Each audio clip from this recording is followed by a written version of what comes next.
Secondo me è importante, no, per la dignità umana, perché già siamo al 2012, quindi parlare ancora del razzismo oggi come oggi siamo molto in ritardo, quindi fare questo gesto va bene per la dignità umana, perché il razzismo normalmente adesso come adesso esiste ancora.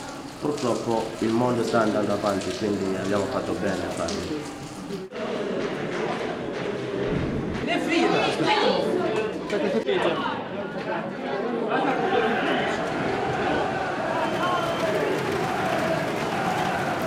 Per cortesia, attenzione! Cosenza da sempre è città aperta, vera, solidale. Cosenza da sempre è culla di accoglienza, fratellanza e solidarietà.